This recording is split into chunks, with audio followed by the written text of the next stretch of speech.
Alone? On Valentine's Day? God, that's following the government advice. We are in a global pandemic after all, so instead, let's play something analogous to human interaction to fill the touch-starved void of crippling loneliness. And by that I mean pornographic dating sims. Back in the before times of CY+0, developer Huniepop would release Huniepop to the general public, and now in the dystopian future of CY+6, they have returned with a sequel. But we're getting ahead of ourselves. As I mentioned, Huniepop 1 was released back in the dangerous prehistory of when it was still considered acceptable to release a game without native widescreen support. So enjoy some nice pictures from the game in order to fill the black bars at the sides. In terms of housekeeping, this was before Steam's relaxing of restrictions on adult content. So you know the drill by now, download file, paste into the folder, or just buy from somewhere where it comes pre-uncensored. I would link it in the description, but that got me a community guideline strike last time, so you're on your own. The game did pretty well, especially considering this sort of thing was very much frowned upon, and written off as the sort of thing for smelly, fedora-wearing neckbeards with Cheeto-covered body pillows. Huniepop, however, managed to buck this trend and was quite well received. There are a few possible reasons for this. Oh my god, it's worse than I thought, isn't it? Firstly, it was in English natively, without the need to read subtitles, as nothing scares the mainstream public like having to read. The second is that its characters were fairly self-aware and likeable. What's wrong? Did I hurt your whore feelings? Well, maybe not likeable in all cases, but at least enjoyable. It also helped that the game itself was fun. It is a match 3, and is also responsible for developing my match 3 meth habit. How the game works is explained to you by the local base love fairy and all-around bro, Q. When you start the game, she'll greet you out at a bar, and after you fail to hit it off, you go home in shame. Once you wake up, you'll find she's broken into your house. Luckily, the only thing she's stolen is your porn mags, and that's on you for still buying physical pornography in current year. She has also grown wings and forced you into a mock date. This is the tutorial. Not that the game is particularly complex, drag around tiles in order to match 3 and fill the affection bar. You have 4 types of main tile: sexuality, flirtation, talent, and romance. Each of these will add to your bar, and once you fill it, the date is complete. You also have 4 special types of tile: joy, that gives you extra turns; passion, that increases the effect of all the basic tiles; sentiment, that is used as currency to activate date gifts; and finally an anti-tile, that is just there to screw you over. The aforementioned date gifts each have a cost of sentiment and have various effects. They are not created equal, and anything that doesn't give extra turns or gets rid of broken hearts is essentially worthless. Which you get is random. So much like real dating, most of your time will be wasted by things that aren't worth the air they don't breathe. Tutorial out the way, Q now lets you loose on the loose women of wherever it is you actually are, probably somewhere in America. From here, you repeat the process of what you did with Q. There are 12 girls in total, although not all will be available from the start. So in no particular order, they are... Dude, bro, Asian chicks? Don't even get me started. Aiko. I say no particular order, but Aiko is special. Not that you can tell because everyone is an anime girl, but she is actually Japanese and teaches at the local university. Not that you can miss her nationality given Q soaking herself in the corner. I have like the worst case of yellow fever, like a yellow plague. What makes her special is that she always starts at the park. And if you buy some fish and then throw them in the trash, you can catch the local alley cat girl fishing them out. This is Momo. She's kinda dumb. Like, claims to be 1 kitty-year-old? Like, bro, you better not be, that's like 15 at most.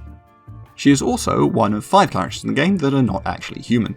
The others being Q, who as mentioned before is a love fairy, Venus, who is a Greek god, Celeste, who is on loan from Mass Effect, and Audrey, who is, Audrey. Each girl you meet, with the exception of special unlocks like Momo, also talks to another. This instantly implants them with a tracking device hooked up to the smartphone Q gave you. Wait, aren't you like 300 Q? Why are you putting trackers on 18-year-olds? Actually, let's not look too far into that. Aiko gets you Belly, a local yoga teacher. Following Belly gets you Jessie, the MILF of the cast, and the oldest of the group at 36. Well, not counting the ones with inhuman lifespans. Jessie introduces you to Lola, a flight attendant, who's one of the more pains in the ass to date, as she's out of the country half the time. Only takes a second. She also harasses customer service employees for not working off the clock just to give her coffee, so let's move on. The underpaid customer service employee in question is Nikki. You find her at a nightclub having been dragged out by her friend. Her entire personality is being an introvert gamer, so she's enjoying it about as much as you'd expect from someone who dumps that at charisma. But more importantly, she introduces us to Audrey. It is a common trope in many harems and dating sims to have a tsundere character. Audrey is not that. What's wrong? Did I hurt your whore feelings? She is just an asshole. As mentioned before, she is not human, despite what the wiki may say. Do not believe its lies. She is in fact a demon avatar of petulance and sin, and by far one of the most entertaining characters in the game, from how unrelentingly bad a person she is. Why don't you go get knocked up again? Like, Jesus Christ, girl, calm down. We'll get back to Audrey. For now, we've got to find a few girls to introduce. First, Kanya, technically the second MILF, but with an infant rather than a daughter who is also of age like Jessie has. And finally, Tiffany, the aforementioned child of Jessie. There are 3 more girls to unlock, but they cannot be unlocked until certain conditions have been met. So for now, it's time to start dating the girl of your choosing. Or more likely, the 4 girls of your choosing. You have 4 time slots a day. Each girl you meet takes up 1 slot of time, allowing you to date up to 4 a day. You cannot, however, date the same girl more than once a day, even if you fail the date.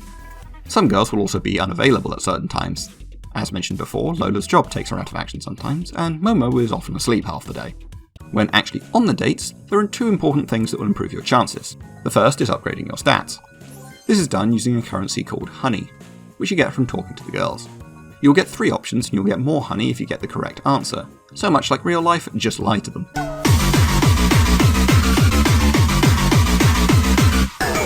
You get even more honey if you get them drunk first. This works for all the girls, even those who are under 21, so maybe we're not in the US after all. This works as a modifier to the amount, and the base amount can be increased by giving each girl gifts that are unique to them, such as fish tank accessories for Momo, sex toys for Q, blood of the innocent for Audrey. The other way to better your chances in dates is to master the date gift. Unfortunately, what you get is random, so just keep throwing shoes at them like Bush is giving a speech. Something Adorable Crush, a straight rip-off of this game, actually did better.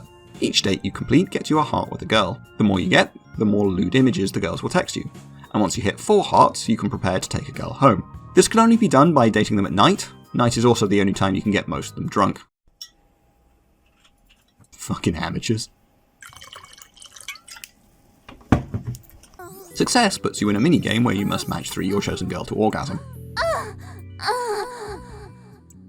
After which you are greeted by some nicely drawn CGs, with some variants for underwear and, milk. After successfully cashing your V-card, Q will come to congratulate you, as well as adding herself as an option for dating. You'd better hope you've been paying attention to the girl so far, as she will quiz you about the other girls and advice she gave you at the start. Or you can just check the wiki. Q will call you out for probably having done that. Oh, like you didn't just look it up on the internet.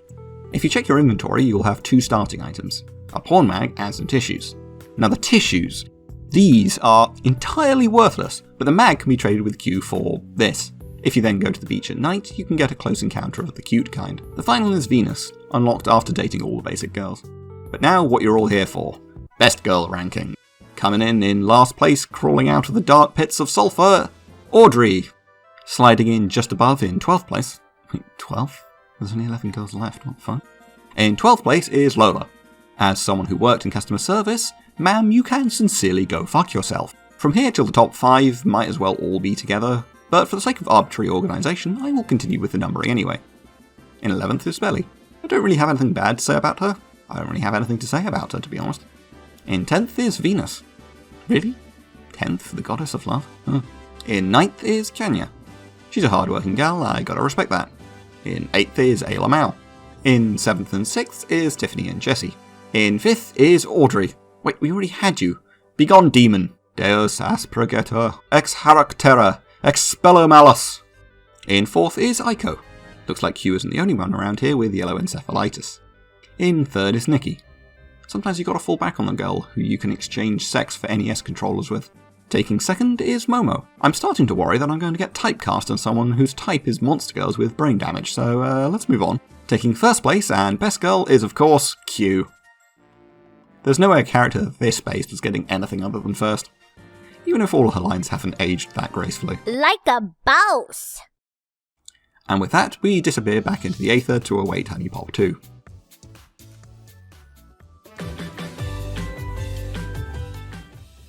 After 6 long years, or 2 if you go by in-game time, the time has come again for you to take the stage once more, as a new chapter of the Huniepop saga dawns. There'll be quite a few changes along the way this time, notably that it now sports standard aspect ratios from post-2009. It is also fully uncensored on Steam, so housekeeping is a lot easier. There is, however, extra costumes that can be unlocked with a unique code. I've put all the ones I know in the description. Jory. For a start, we have one this time, and I'll let Q explain it. Deep within the endless sea of stars stirs an ancient evil forgotten by time. The Nymphojin. Spirits of limitless lechery lying dormant in the cosmos. Awoken only once every 10,000 years. By a cosmic super period of unspeakable PMS. For the cliff notes, the space hookers are coming, and you'll need to bone 24 different pairs of girls in order to prepare for the ménage à trois of your life. To do this, you will use the revised date grid. With 2 girls to date at a time, you'll need to switch between them. This can be done at any time by hitting right click. Each girl will have a stamina bar. Doing a move will drain 1 pip from the focus girl and regen it to the other. Bigger matches will take more, but still only restore 1. If you run out, you can't switch the girl till she regens back to 4. This is worth doing sometimes if there's a good match, or for other reasons that we'll get to later. There is also a new tile that restores stamina. All the others still function exactly the same, with the exception of Broken Hearts, that now just exhaust a girl rather than draining the affection bar. Money, Honey, and Q have all been removed from the game. Well, Q is still in the game, just relegated to cutscenes and menus rather than dates. Money has also been replaced with Fruit, that you get in the same fashion from completing dates. Stat upgrades, date gifts, and food are all bought with individual fruits. This has a result of actually making it harder to get what you want. Stat ups especially, as you can't just buy them outright, you have to buy smoothies, shoes, and unique gifts, and then give them to the appropriate girl. They also only give XP towards leveling up each stat. This, combined with the fact that date gifts are on a per girl basis, means you'll probably fail a few dates on your way to the Stellar Sluts. Early on, you will also only have 1 gift slot per girl, down from 6 per date in Huniepop 1. Talking now gets you extra slots rather than honey. However, this is a double-edged sword, as talking also adds the new mechanic, baggage. These are negative traits of each girl, such as being annoying, smelly, or an attention whore. And that's all just Suki. You only get 1 of these per active girl per date, so you don't have to deal with 6 at a time. These are also rendered inactive when the girl is exhausted. However, much like date gifts, these are not created equal. Some can be really punishing, like draining your affection every time you look at the other girl, to some that can be straight up beneficial, like swapping around the effects of Broken Hearts. And if you get both Polly and Brooke on the same date, then just give up now. Speaking of which, new characters. To start with, we have Ashley. She's the model who you were banging in the intro, who you haven't seen because I haven't shown her. She is an influencer and physically incapable of wearing trousers. There is also her goth cousin and petulant teenager, Lillian. How much you like her will be directly proportional to your tolerance for the overuse of the word literally. Yes, you can make them bang, but no, they are not blood related before you get too excited. Returning from Huniepop 1 is Lola.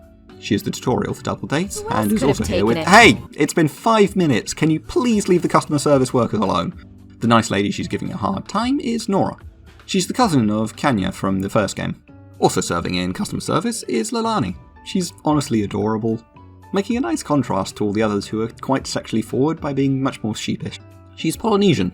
Hey, I happen to be an expert on Polynesian culture, and by that I mean I know too much Bionicle lore that largely, borrowed from it. She's got a pretty cute bunny girl outfit too. She is not, as one of the other characters seems to think, Japanese. Suki. Lailani! When I visit Japan, you'll show me all the best spots, right? Neither, for that matter, are you. Sarah Stevens, or Suki by her Japanese name, is, if it was not obvious, a massive fucking weeb. And not in the happens to like anime kind of weeb that the term has become nowadays. I mean the original, smells bad, tries to act as if they are Japanese, uses words in normal sentences, yaoi paddle wielding, only cures a bullet, disgusting weeaboo. Sugoi! Shut your Rainbow Dash looking ass up. Next! Also returning, and as a palate cleanser after Suki, is Jessie. She's not doing so hot. Her age is starting to get to her, and she's suffering from emphysema, and her relationship with Tiffany is still rocky. Honestly, her depression is a bit too close to home. But you can dress her up as her daughter. That fixes, nothing. Some of Jessie's new lines also keep reminding me of Fine's English from Symphogear for some reason. Haven't lost your touch. So it's give and take. Here's Candace. She goes by Candy. And if you place her and Suki in the same room, their collective IQ is negative. You did so bad you owe points? I did bad! No, for real, her unique gifts are toys for toddlers, and not like Nora where you buy her nappies for her niece. Candace actually plays with these. I'm fairly sure she is running purely on cocaine at this point, and if she ever stops, she'll evaporate like the Witch of the West. It's impressive that she somehow managed to be dumber than Momo, and she doesn't even know how old she is. Speaking of Momo, she does get a cameo as an Nendoroid fig, as does Celeste as a mousepad. People also keep mentioning a name, Belrose. I recognise that name. Is my favourite avatar of sin here? Oh, it's her mum. Well, she's okay, I guess. She's no Audrey, so we'll have to make do with dressing Lillian up as her instead. Polly is the game's first trans character, which is neat.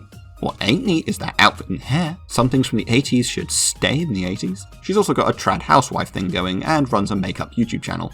Please argue in the comments whether this makes her AGP or HSTS. There is an option when you start the game whether you want her to be pre or post-op, but given how she's positioned in the CGs you can't actually see, so all it changes is if there's a bulge in certain outfits. Second to last we have Abia, a Muslim who had to leave her home due to being somehow even hornier than Q. I didn't think that was even possible. She now works as airport security and molests people. Suck it, Lola, how's karma feel? Finally we have Zoe. Zoe is Zoe, and realised that she was in a video game and wants to help you on your quest as she sees the pattern in the numbers. I like her. You don't see much cybergoth representation. Honestly, the new cast is pretty good all round. Abia gets the award for biggest surprise. Was not expecting to like her as much as I did. Top 3 at least. The belly dancer outfit also probably helps. Brooke gets the biggest disappointment award for getting me hopeful that Audrey was in this game, and Suki gets a bullet in the back of the head. Finally, Zoe and Lalani get the joint spot of best girls. Sorry Q, you should have been dateable if you wanted to keep your title.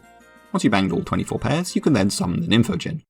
Toss the sacrifice into the volcano, and they arise from their slumber. Now you must do battle, and for the sake of the galaxy, match 3 like your life depends on it.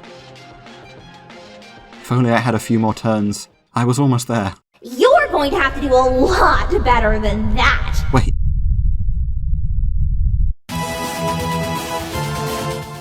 That's more like it. You'll regret that! Whatever, ho. Is that all you've got? Look who's talking, skank. Accept your fate! Gladly. At least I won't have to look at your whore face anymore. Fucking whore-ass bitch. Give up, fool!